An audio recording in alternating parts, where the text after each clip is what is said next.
mo kong tagu-taguan! Yung utang mo, bayaran mo na! At anong sabi mo, 1 year mong babayaran?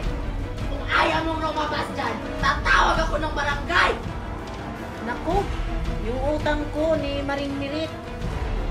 Chari! Naku, wala akong pambayad. Kumare, pasensya ka na talaga, wala pa akong pera ngayon. Anong walang pera, kumare? Eh nakita ko yung post mo sa Facebook. Nag-Jollibee ka?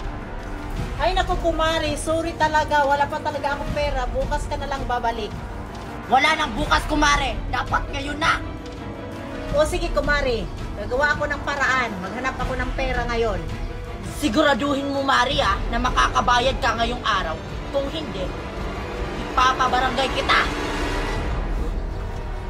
Hihingi na lang ako ng pera sa apam ko para makabayad ako sa utang ko. Magsina lang ako. Nasa na kayo si Queenie? Sino kaya naglako sa kwarto ko?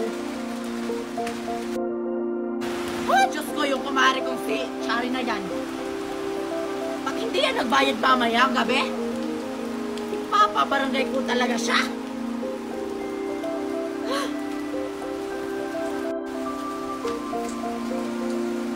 Ano ba yan? Umuulan pa? Paano ko mahanganap si Queenie nito? Ano ba yan? Umuulan? Paano ko nito makakauwi sa bahay? Si Marian ba yun? Marian! Mami? Anong ginagawa mo dyan? Alam mo namang umuulan, tapos lumalabas ka pa? May bibili lang ako. Ah, ganun ba? Sige, pagkatapos mo umuwi ka kaagad. Mami, teka lang. O ano yon? Alam mo ba kung sino yung pumasok sa kwarto ko? May nawala kasi akong gamit sa loob ng kwarto ko. Hindi ko alam. Wala ako sa bahay. Inuntahan ko yung kumari ko. Sige po, Mami. Sino kaya yung pumasok sa kwarto ko? Wala, baka si Mickey. Baka siya yung pumasok sa kwarto ko. Kailangan ko mahanap si Mickey. Sige, Mami. Alis na ako. Bakit nagmamadali yung anak ko na yun? Nagkapo na kita, ang pangit mo sa tubig. Nasaan na kaya si Queenie? Mickey! Manong, pwede po bang magtanong? Nakita niyo po ba yung kapatid ko, si Mickey? Ah, yung kapatid mo? Opo. Oo, nakita ko. Pumunta sa ilog. Ganun po ba? Sige po, salamat. Ano nangyari dun? Ayan, nandito na tayo sa tubig. Itatapo na kita. Mickey! Mickey, wag! Bye-bye, pangit. Wag!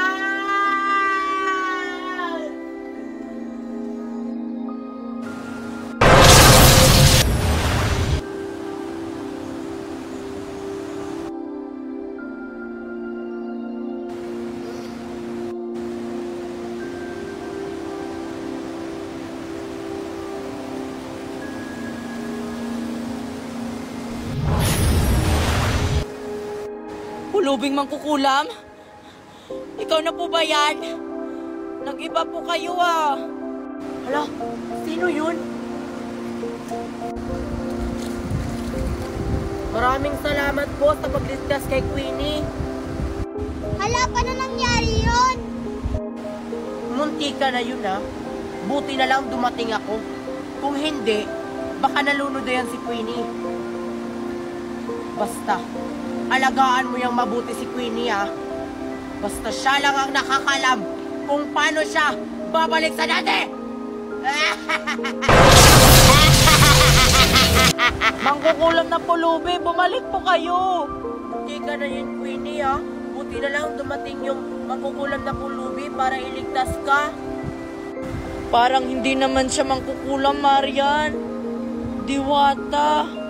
Oo nga, bakit kanya pinarusahan? Ano bang ginawa mo sa kanya? Bumili kasi ako nun sa tindahan ng pagkain. Tapos, nanghingi sa akin yung matandang pulubi na yun. Tapos hindi ko siya binigyan. Yun lang? Tapos pinarusahan ka na? May ginawa pa kasi ako sa kanyang iba. Ano? Nagalit kasi ako sa kanya. Tapos, binato ko sa kanya yung lahat ng pagkain ko. Yun naman pala. Nababagay lang sa'yo na parusahan kasi maldita ka pala. Hindi ko naman alam na diwata pala yung matandang pulubi na yun. Ano nang gagawin mo ngayon? Bakit mo ba kasi ginawa yun? Ayun tuloy, naparusahan ka. Nanghihingi lang naman yung pulubi. Tapos, binato mo naman. Siya kasi nangungulit sa akin. Bakit mo ba kasi ginawa yun? Turo kasi ng mami ko sa akin, kapag may nanghingi daw, bigyan ko daw sila. Huwag ka kasing madamot. Kasalanan ko to kung bakit ako nagkakaganito. Baka maging teddy bear na ako habang buhay. Tara na, Queenie, umuulan na. Kakainin ko na ba tong mais na to? Kakainin ko na to. Baka masarap to.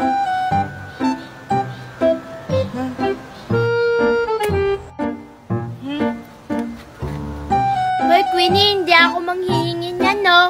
Hoy, Queenie, bigyan mo na yan si Nicole, oh. Kasi naglalaway na yan. Oo nga, Queenie, bigyan mo na si Nicole kasi naglalaway na eh.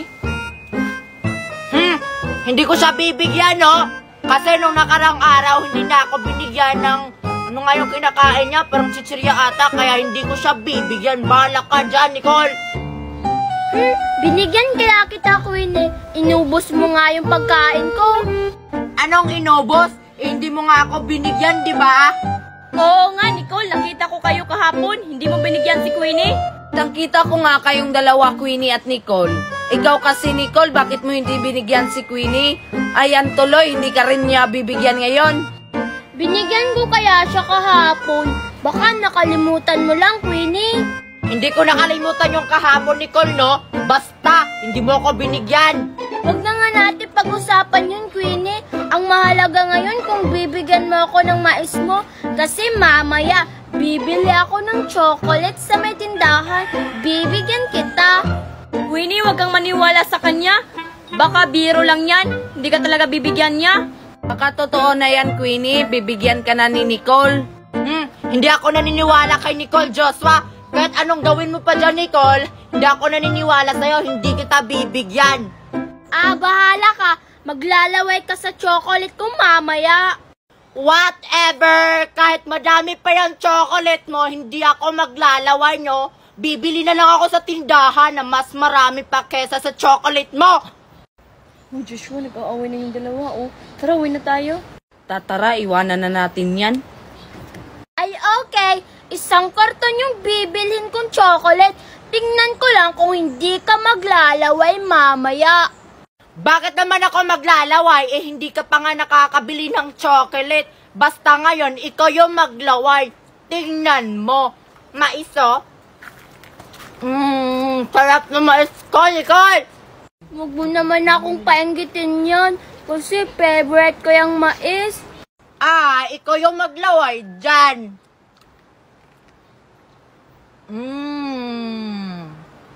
Queenie, sige na. Bahala ka dyan, maglaway ka. Uwi na nga ako, kasi naglalaway ka na dyan. Di kung ayaw mo akong bigyan, ikaw naman yung maglalaway mamaya. Guys, Hawaiian! Wow, ang dami naman ng Hawaiian mo, Marian. Oo nga, yung atin, tagdalawa lang. Okay lang yan, Joshua. Kaysa naman na wala tayong ganito. Oo nga, bakit ba tayo nagsuot ng ganito? Para saan ba to?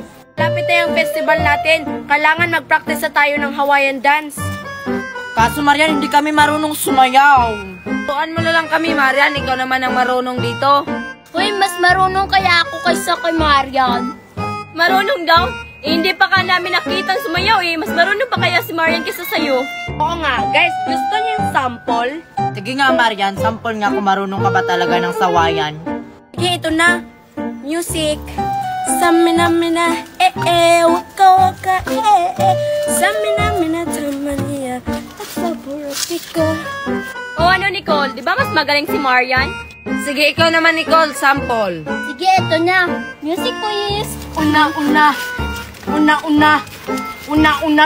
kaya. Tumigil ka na nga, Nicole. Ang OA mo namang sumayaw. Anong uwi dun? Nanalo nga ako sa Olympics dahil sa sayaw na to.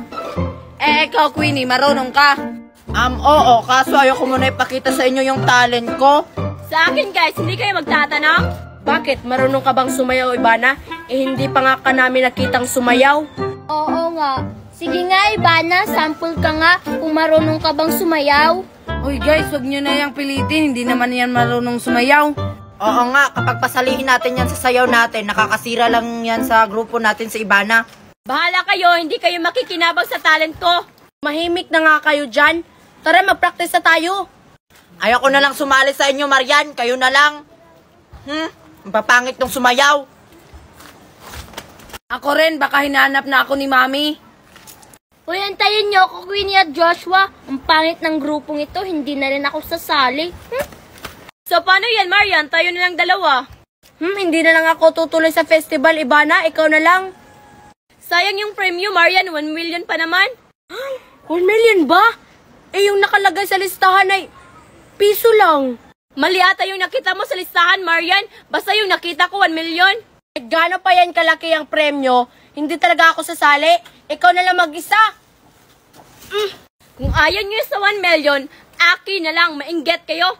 Makauwi na nga.